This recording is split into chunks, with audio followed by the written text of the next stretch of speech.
Hello everybody, welcome to Wednesday, April 14th, 2021. Mr. Parrott here with your rundown of what we're doing today in class.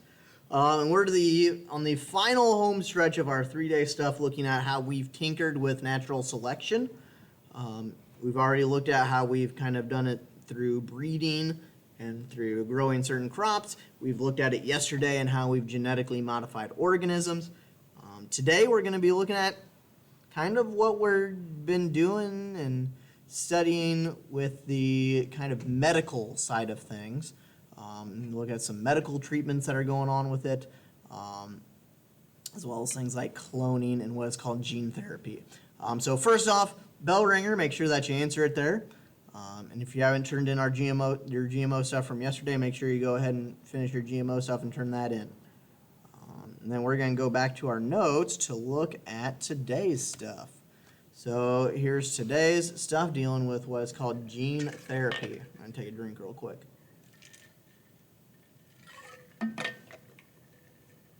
So, gene therapy, what's this all about? A lot of it has to deal with, up front, is how we're dealing with cloning. So, usually it's called reproductive cloning, but any type of cloning works in a similar way. What's going to be involved with the cloning process is that you take a nucleus, the whole chunk of that middle part of the cell, or the DNA, and you take it out. And it's got the trait that you want in there, or the organism that you want in there, inside the DNA or inside the nucleus. You're then going to take an egg cell from an organism and put the nucleus or DNA into that egg cell of the animal. You're then going to take that egg cell, put it back into the animal, and hopes that the egg is going to be born and the process will start happening and pregnancy will start happening, and then it'll produce an animal out of that egg cell, but now with the DNA and the nucleus of the organism that we want inside of it. Now, the thing that's very specific to this is that it has to be with a compatible animal. So usually we've only done this with animals where it's the same type of animal. So, for example, there's a sheep there. We've taken a sheep nucleus, put it into another sheep's egg, and then put the egg back into the sheep to allow it to produce a clone of that original sheep that we put in there. It doesn't quite work by doing it with other species involved with that process. So you can't put like a dog nucleus inside of a sheep egg. It has to be the same species still.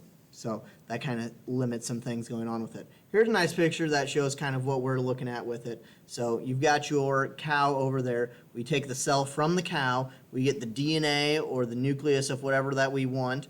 We inject the DNA into the cell. We put that cell back into, that cell being that egg cell goes back into the cow then, and the cow produces a baby that has the DNA of whatever cow that we took it from. So basically we're just swapping out DNA. We're taking the DNA of the animal that we're using as the cloner and injecting new DNA into it to basically just replace that in hopes that that DNA is the stuff from somebody else, which is kind of messed up, but that's kind of how the cloning process works for it. Here's a little video that's got some things about how we've done some cloning stuff. I can't show it because it's video within video, so you'll have to check it out in the slideshow there. I'll also have it posted, hopefully, in the stuff for you to do. So a little bit about cloning. Cloning is kind of the weird thing about it, and we got a whole article coming up that deals with cloning, so I don't want to talk too much about it because it's part of your assignment, but that's kind of a little bit about cloning. The other thing that goes with this stuff is medical purposes for what we're doing with all this stuff dealing with DNA and kind of fixing some of that stuff. And one of the things is what's called gene therapy. And basically what we're doing with gene therapy is that it's a technique where we use genes to try to treat your problems or treat your diseases, treat your injuries with it. And basically what happens is that we take a healthy copy of your gene and replace the damaged parts of your DNA with it. Because what we're trying to do with this is trying to fix the DNA that gets damaged that's causing you problems. So this is a very specific technique, but is a technique that is used to try to help, repair stuff that previously we couldn't repair. It's not like a bone. It's something in your DNA that is broken or mutated now, and we gotta try to fix that defective gene. So my little picture here has a little bit of stuff going on with it. So let's say here's the defective gene. We identify what the defective gene is. We can insert a healthy copy of it, push the defective one out. Now the rest of the DNA will activate the healthy one, while as the broken one can be tossed out, scrapped up, used for parts. But we take the healthy version of it, insert it in there, and then the unhealthy one we can try to remove. Or if it's not causing any problems because it's just sitting there not getting turned on or not activated, we can just leave it in there too in some cases, because it's hard to get out DNA as well, specifically in there. So what are we trying to do with that exactly? So they're testing several things, and some things are going along better depending on the process or not. Basically, we can try to replace a mutated gene that causes a disease with a healthy version of a gene. Or we could try to knock out or inactivate a gene that is not functioning properly. So maybe your DNA has been mutated and now your DNA is not working correctly. We can get in there and just shut that DNA off so that that part's not causing you any more problems. The cool thing about this is that eventually we could introduce a new gene that actually helps fight a disease that is in your body, which is actually what our current coronavirus or COVID vaccine is actually doing. It is using this new one to insert a gene into you that allows you to battle off the virus that is there. Which is why it talks about using mRNA and stuff. When we read articles about it in the past, that's how we're using it. We're taking a chunk of DNA, putting it inside of a person to help give them the stuff that they need to help battle off this virus stuff in this case. It's only used as a last resort typically because there's a lot of risks involved when you're messing with your DNA. But the latest kind of technique is what is called CRISPR-Cas9. It's a full name. Usually it's just called CRISPR.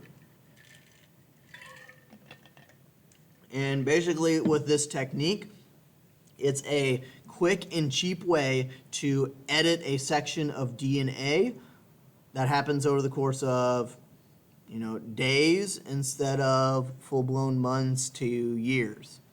And it has the ability to do a couple of things. It has the ability to delete unwanted traits, and it has the ability to add a trait with more precision over a shorter period of time, which is what, in some cases, our things do. So I got some pros and some cons that have come from this.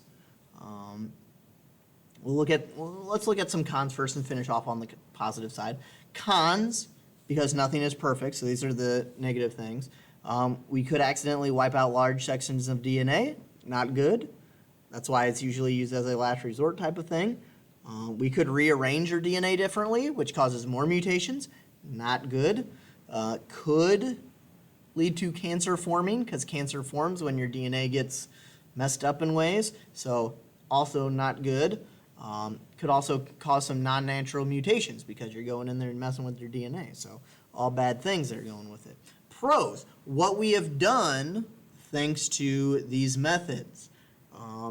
In mice, they've reduced deafness, so potentially a cure for being able to hear again if you can't hear.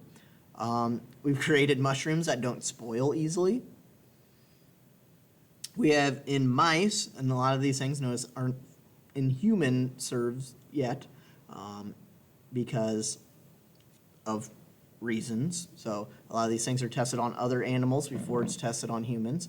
But they've edited the bone marrow specifically in mice so that they no longer have sickle cell anemia, which is one of the badly DNA-based diseases that are there.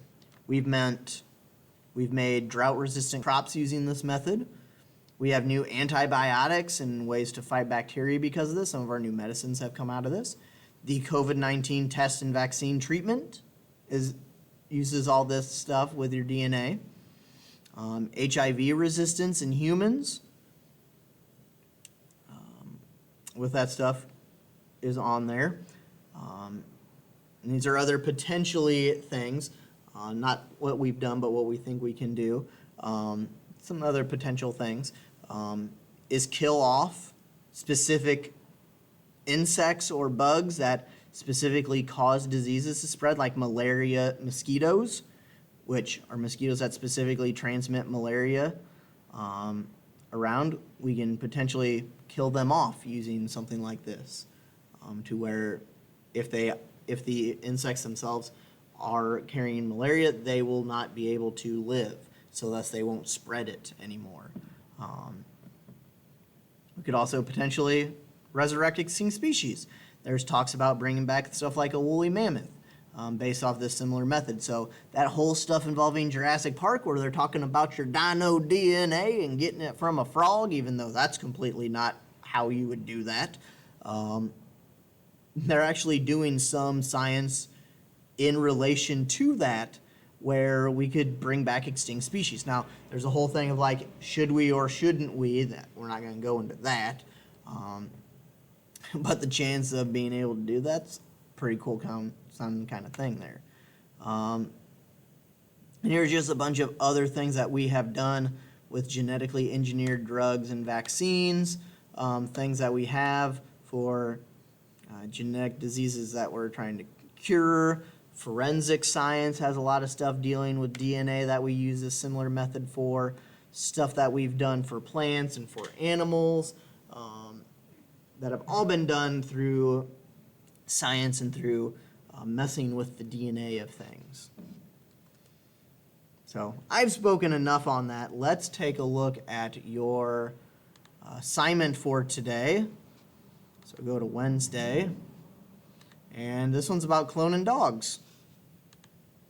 So we've done these things before. This is the one where you got the article to read, and then there's some questions about the article.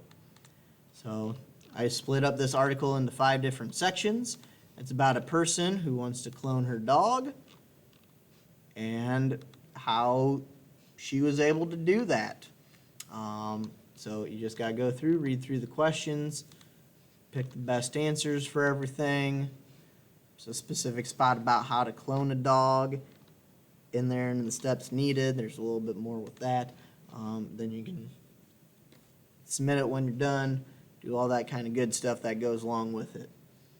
You know the drill at this point. This is like the 5th or 6th one that we've done involving these kind of things. So there's that. If you need any assistance whatsoever, do not hesitate to email me. I'll be here, hopefully helping to answer any of your questions that you may have. Otherwise, that is the final kind of bit and piece. So on the Thursday and Friday video, I'll go over kind of our news, the way that we're going to wrap things up here before we get into our final topic of the year, which will be dealing with ecology and the environment that is around us. So we're coming up on the end here. So with that being said, if you have any questions, do not hesitate to ask. Hope you're doing well, staying safe, and I hope you're back with us sooner rather than later. But until then, I will see you later. Bye.